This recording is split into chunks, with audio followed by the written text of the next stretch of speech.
9:30 na po ang oras po natin. Idol, welcome po sa ating pong punchline. At kasama natin, nagbabalik po kami sa ating pong regular feature po kasi nag-special coverage tayo last week eh. Pero nakausap din po natin. Pabatiin muna natin Sir Ermin Garcia. Magandang umaga po, Sir Ermin. Pagbati po ninyo. Magandang umaga sa iyo, Idol Mark. Ano, Ayan. kapapahinga na kayo? Medyo nakapagpahinga na, sir. Pagod-pagodan. Lagari po tayo. 40 plus na cities and municipalities ang Pangasinan eh. Mahirap yan. Oo, nga po, sir eh. Kaya salamat na lang kay Boss Eric at kay Boss Rico. Renovidan kami ng logistics para makalagari kami dito sa 6th district Oo. natin. Sabi ko nga sa kanya noon eh. Yes, sir. Sabi ko, ala, kailan po darating yung kwan yan, yung mobility ng stasyon mo doon? Tawag. Nakapit na. Sabi niya. Pero eto, meron na. Anyway, Sir Ermin, kamusta? Ano ang, syempre, una, impression natin dito sa nagganap na resulta ng eleksyon, Dagupan, syempre, Datinteron, Pangasinan, maging sa buong bansa para sa senatorial ball. Ano po ang inyong basa ngayon dito sa resulta na nangyari? Actually, everything went peaceably, no? Kung naman, mapaya at nakakagamba rin dahil nga nagkahulihan finally ng vote buying. Oo, dito sa Dagupan, 6 yung Oo. nasukol. Mhm. Akala ko hindi talaga seryoso ang COMELEC dyan pag may nahuli. Mhm. Ababa, hindi pala nahuli, takasuhan kagad. So, okay yun. Yeah. Yung pagboboto nga nagulat din ng mga lahat, no? Well, dito sa Pangasinan, dito sa Dagupan, nakagulat lang in sense na kamuntik na na-wipe out ang LIFE, Mhm. ang life. Aha. Isang Isa konsehal lang lang eh. ang Aha. isa lang, no? So, unprecedented yan. Sa Pangasinan,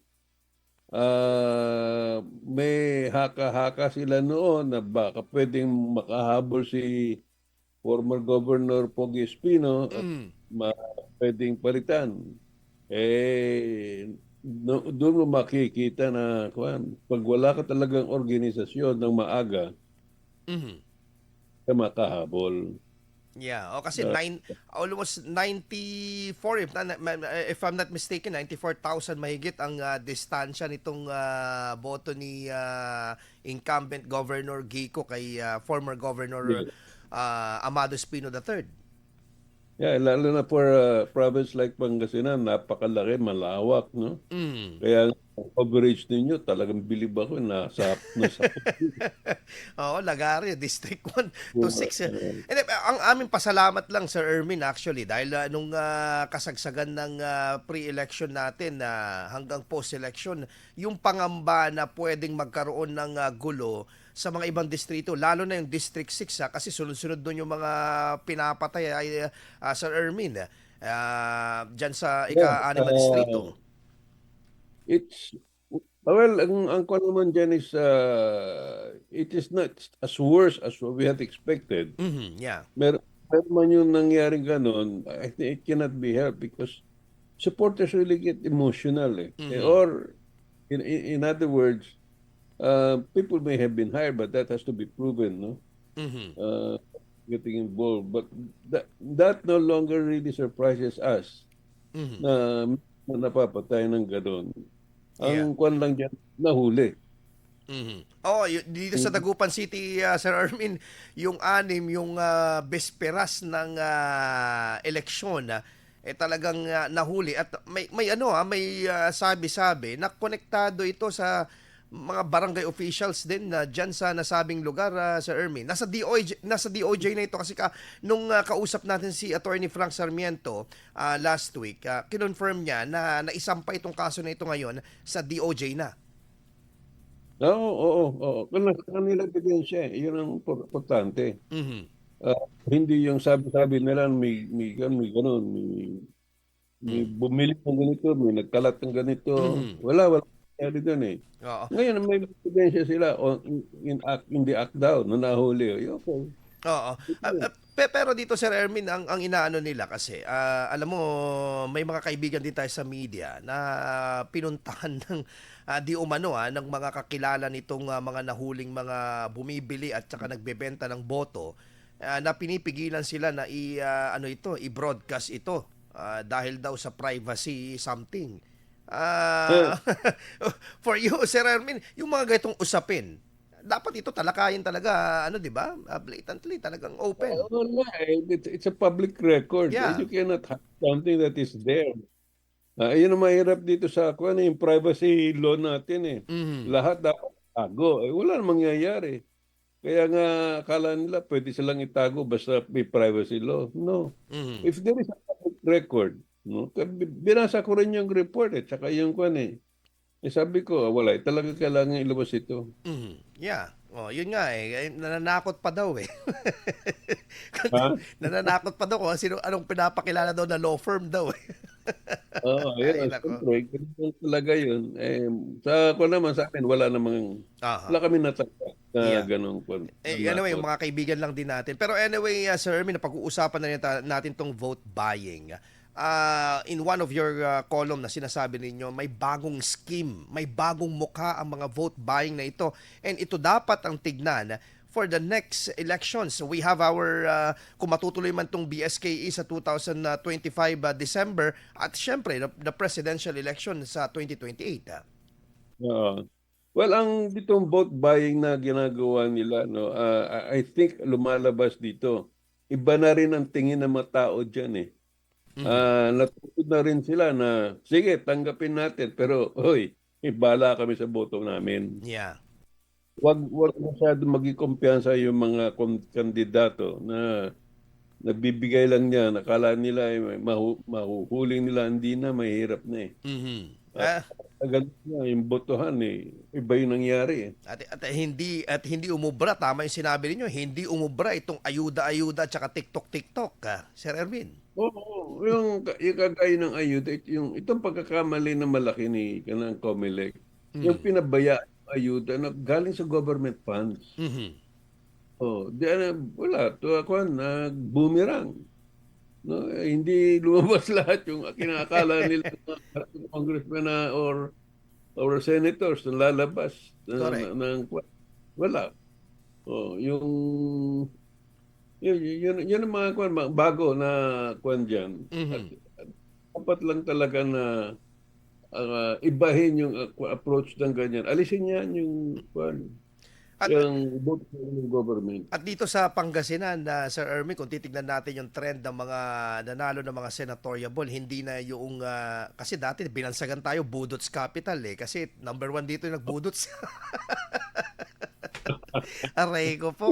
Ayoko sana ng ano to, pero dati kasi parang tampulan ng Pangasinan na kayo mga 2 million mahigit na voters diyan pinanalo niyo itong to sumasayaw. Tama yung sinabi niyo, hindi na umuubra yung mga TikTok lang. Hindi na pwede yan. Mhm. Ang kailangan din na ngayon kasi medyo informed na yung mga tao ngayon eh. Mhm. Alam nila kung ano yung pinagsasabi ng iba, ano yung kalokohan, ano yung totoo. Mhm. No? Dama kung dito, kagaya na nangyari nga dyan sa ginawa nila sa Dagupan, yung kabilang parte, yung partido Mhm. na yan na lang sa TikTok. Abay, wala man lang sinasabi sa commitment or issue Mhm. na pinalala anong gagawin nila kung sila mananalo. Mali yun. Oo, kasi alam mo ang tama, hindi madadaan ang pagresolba sa mga issue at problema sa ating komunidad sa mga pakyut, di ba? Oo. Akala nila kasi popular, Yes, no? sir. Pwede na. Oh, yun ang nangyari doon sa mga artista. Na Halos lahat wala. wala, kung sila, na-wipe out din sila. Mhm. So, to me, that's a very good one. It's a very good indication. Mhm. Uh, kasi ang akala ng mga tao na dahil because of the social media, it will carry them mo. Na, Mhm. hindi pala. Oo. Oh, yun. lihan doon. Alam mo Sir Ermin, na babalik tayo dito sa Dagupan na before yung portion ni Mayor natuloy ba yung portion ni Mayor Belen with your sa inyo ni Sir Oo, Guns? oo. Oo. Oo, oo. Before that, nakausap kasi namin siya, and even napaiyak siya when she recalled yung hirap ng kanyang tatay nung nagsisimula pa noon ng business. And ang sinasabi niya, ito yung dahilan kung bakit mahal na mahal niya ang Dagupan and giving back to Dagupan. And anong basa ninyo ngayon na super majority at etong ngayon Sangguniang Panlunsod? Well, she deserves it. No? She deserves it. She worked so hard already for their budget, no? Mm. That enabled her to want to perform. Mhm. Uh, Actually, nung nagkausap din naman kami, at sabi ko lang naman sa kanya, medyo mag-ingat din naman kayo kako kasi Mhm. masama rin lumaban na ang tawag nito rubber stamp Mm. yung Yeah, yeah. majority, Correct. no? Dapat sana mag-isip, palalabasin din nila na makakatulong sila sa fiscalizing Mhm. because in fiscalizing, you will be able to bring out more issues that can improve the proposed ordinance. Mhm. It's Fiscalizing is not one, it's not obstructionism, it's not sabotage. And I hope that the new majority, 9 of them, basta sinabi lang ni Mayor, approve na. No, pag-usapan nyo ng mahusay naman, Mhm. at sabi, mali ng pwede pag-improvein, maganon, and bakit mali yung approach, Mhm. ganon. Correct. Mao naman siya. Although sabi niya na magkakaroon naman ng orientation on, again, on the process and procedures, Mhm. no, with guys about their budget, etc. and all that. Mabuti yun. Yeah. At So, maganda yun na maging balanse pa rin, Sir Ermin. Tama yung sinabi ninyo na tignan pa din. For example, hindi lang yung oo ng oo, kundi, eto, may pwede pa tayong i-improve dito. O pwedeng dagdagan, o pwedeng baguhin. Mhm. yan. Na hindi Yan ang, na hindi matatakot itong mga councilors na mag-suggest kay Mayor. oo, Mhm. at least nakakaalaman na sila naman ng isip eh. Mhm. So, ang nakuha ko lang is, wag naman masyadong easy going ang buhay nila dyan sa loob Mhm. Correct. sa City Hall na approve Mhm. without thinking. Sabi nila, sige na. Yeah. Yan ang danger. And I'm afraid na if that happens, it will give the opposition a chance to get back. Yeah.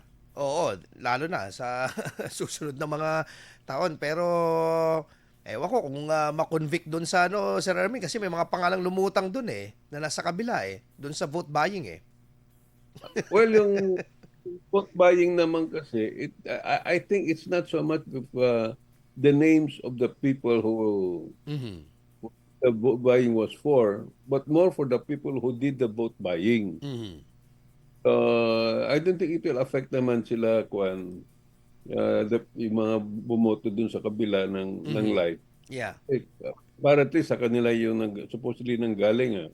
Mhm. But that was not the point for the vote buying. Ang gusto nila makwan lang is sino yung gumawa talaga ng vote buying Mhm. at ang dala.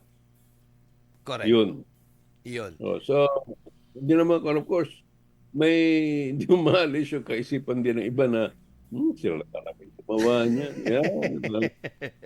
Oo, yung mga In fairness, pakawala, gano'n. Oo. Oo, Oo. oo. So, In fairness din, yeah. hindi naman ganun. Correct.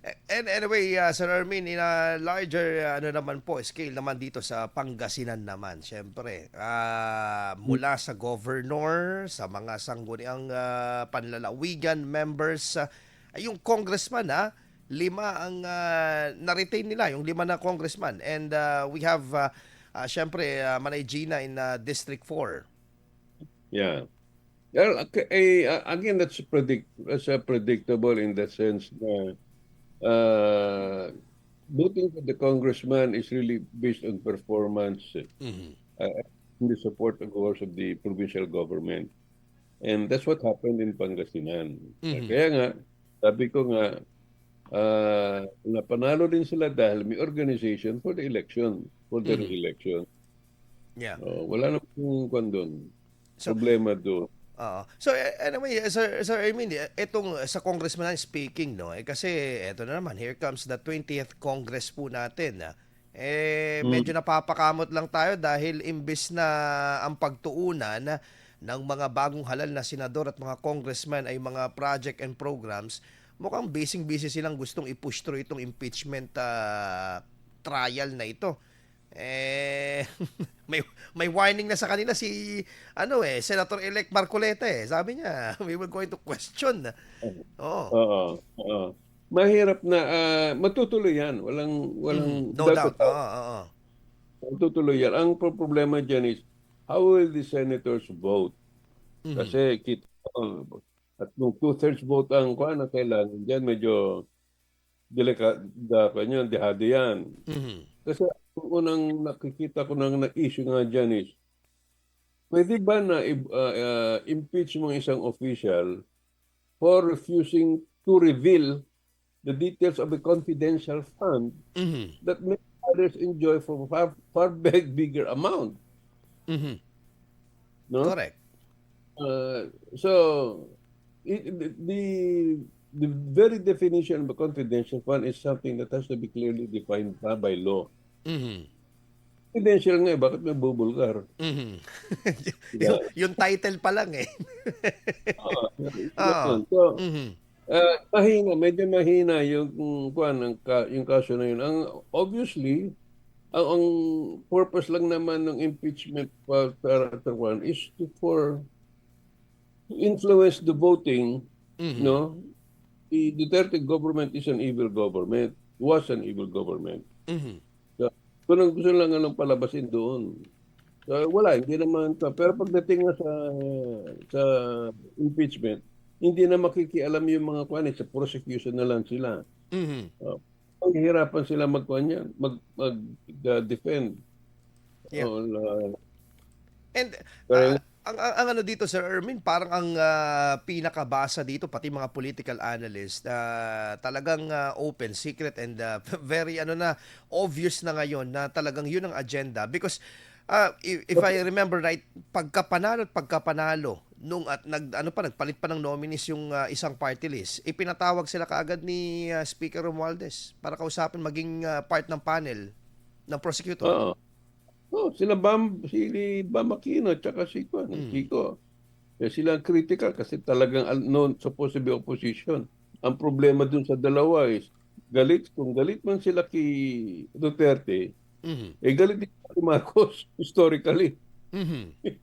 Kaya hindi mo rin makakuha niyan. Kaya limited na ngayon ang influence ng Congress ni Speaker Romualdez. Kaya nabanggit ko na rin yan. Ang laban talaga sa kampanya is getting the more number of senators Mhm. to impeachment campaign. No Mhm. longer with congressmen eh. Wala na sa kanila eh. It's out of their hands.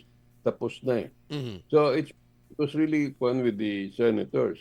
Ngayon lumalabas dito, nakikita ko dun sa kwan, mukhang balanse pa. At if the senators want to prove that they Mhm. are think people legally, baka matalo pa yung impeachment. Mhm. With the Hindi present in the present number na meron na Sir Ermin kasi syempre number game to eh, impeachment. two-thirds. How can you get two-thirds right away? Mm. Yeah. Mahirap eh. Nagbalanse yan. Parang 50-50 sila eh. Mhm. So, ang laban na talaga dyan is what the prosecution can prove. Mhm. Alam na nabasa na ng lahat kung ano yung argument ng prosecution eh. Mhm. Correct. At What lang is, and to add Sir Ermin mismong sila sa alyansa nagkakasira-sira ngayon dahil nung tinapik wala. nilang impeachment, yung sinasabi ng tagapagsalita nila na mismo tagapagsalita nila na umaamin na yun ang naging ugat kung bakit humina at natalo sila lalo na sa Mindanao. Yan ang post-con nila, trauma nila. Mhm. Kasi from the beginning, they were very confident. And they Mhm. thought na yung mga congressmen na nandyan sa 19th Congress, tutulong sila sa pagboto ng mga senador na pwedeng magpa-impeach. Hindi Mhm. ganun na nangyari. Yeah. Yung mga yung kanya-kanya din yan, sila lang ang mananalo. Mhm. So, relevant na ngayon yung mga congressman ni Speaker Romualdez. Mhm. Wala na sila doon.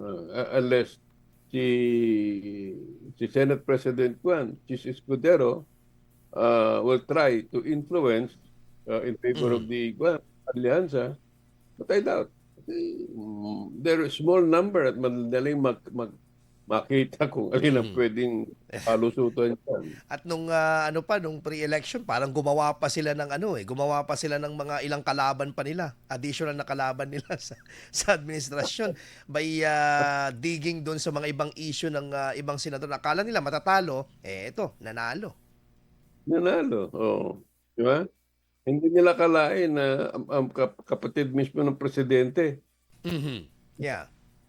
tinumba yung pag-aresto kay Duterte. Mhm. So, ngayon, I don't think, I know that in this case, Aimee is going to be conclusively Mhm. vote for acquittal. Yeah. Ang sinabi kasi ni Senator Amy obviously nung panahon na parang last minute na talaga nanindigan na siya kung saan talaga siya na side kasi yun ang hinihintay ng mamamayang Pilipino eh. Saan ka ba talaga? Sa pula, sa puti, Oo. di ba? Pero dito ang pinaka biniliban natin talagang ang sabi niya naniniwala ko na hindi na yung kapatid ko ang nagpapatakbo ng gobyerno. No, Mm. tama. And my own speculation then at the time was this. Mm. This was endorsed by their mother, Mhm. Imelda. Yeah. Makikita ko yan na pagdating doon sa oath-taking niya, yun na nandun, Imelda Marcos. Yeah. Mm. Nag-thank you ba siya kay or binati siya ni Bongbong? Hindi. Mhm. So, ayun, malinaw yun.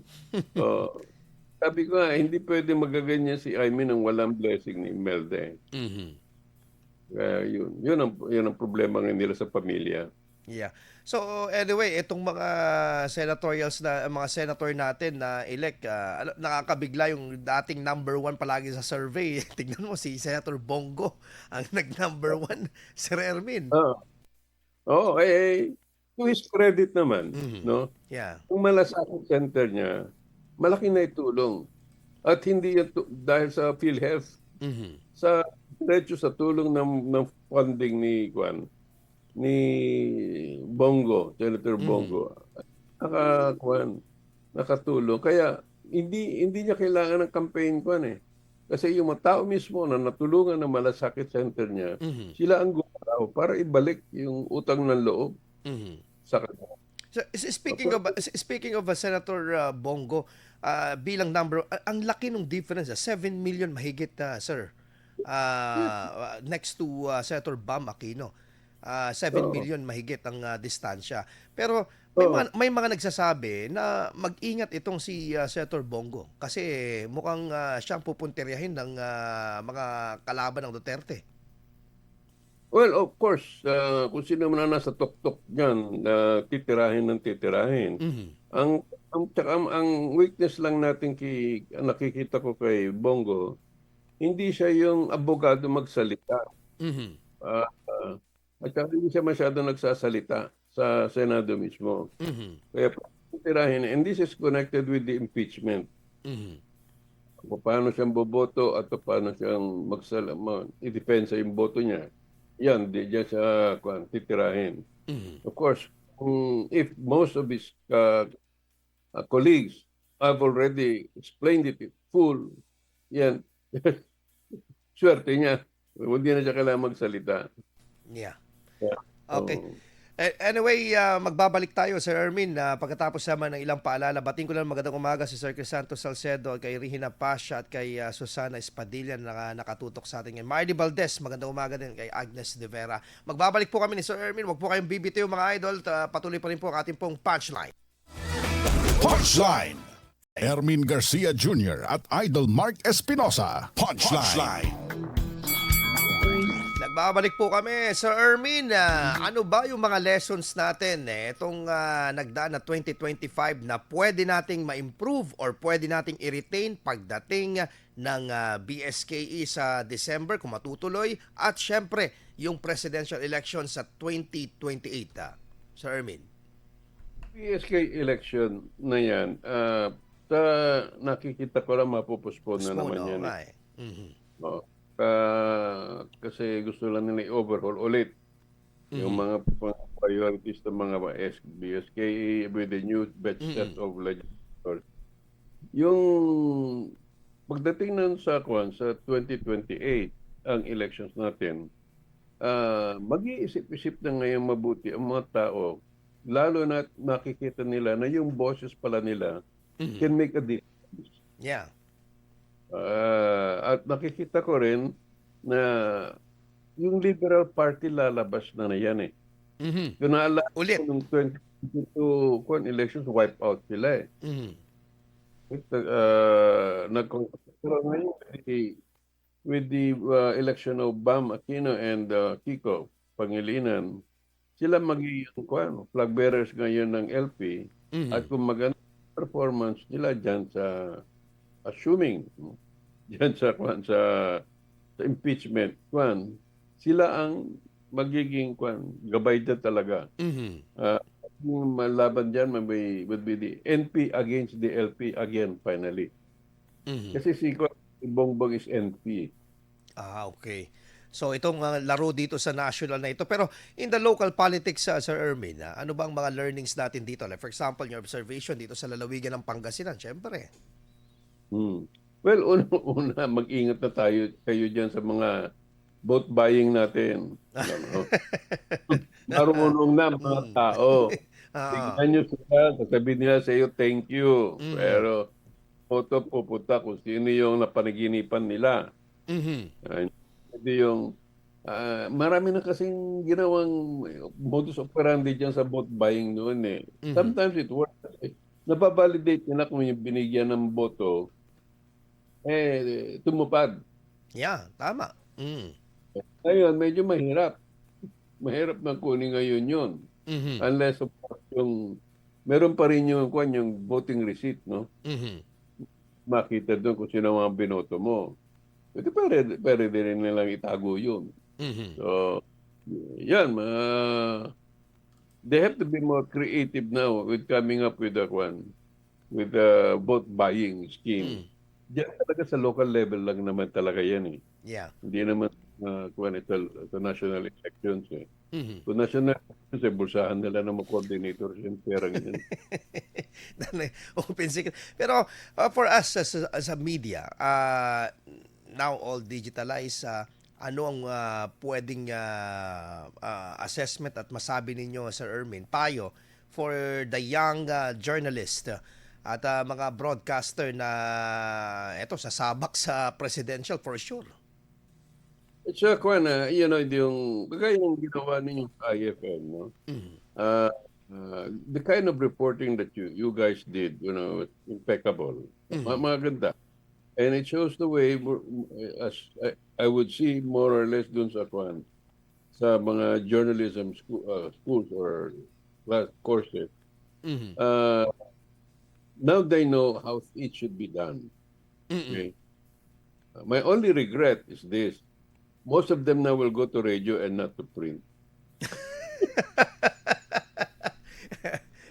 Pero kailangan pa rin natin ng print ngayon. Like for example, ito po nagiging basihan namin kung ano po ang mga tatalakayin po natin ng mga issue locally. Ito, Sunday Punch na this circulating also, di ba? Ang lang naman, maganda lang naman sa isang ngayon is, for a long time and to this day, the print media still remains the validating. Yes. Print yun eh, hindi mo mai-erase. Correct. Kung sa radyo, pwede magkalimutan, pwede ma-misquote, Pwede mag-sorry, pwedeng i-rebroadcast, pero sa dyaryo, kailangan verified talaga. Sobra. Oo, yun ang pando. Anyway, I'm glad that you did a good standard setting. Yeah, thank you, sir. Of At course. mag-iingat na ngayon yung mga kandidato na Mhm. hindi na pwede mambola. Correct. Wala, hindi nadadala sa kung ano-ano. Anyway, happy Monday. Maraming salamat, Sir Ermin. And hopefully, hindi kayo na-stress nung election din. Kasi for sure, kaliwat kanan din yan. Tayong mga nasa, Oo. alam natin yan. Kaliwat kanan din yung mga tawagan dito, tawagan dyan. Reklamo dito, reklamo dyan. Ba't hindi ako kinover? Ba't ganyan, di ba? Pero it should be balance lang din naman. In presenting both sides, syempre. Maraming salamat, Sir Ermin, sa oras and see you on next Monday. Sige, bye. Thank you. Thank you, sir. Anyway, yan po si Sir Ermin Garcia. Nakasama po natin po sa ating pong regular na punchline po natin.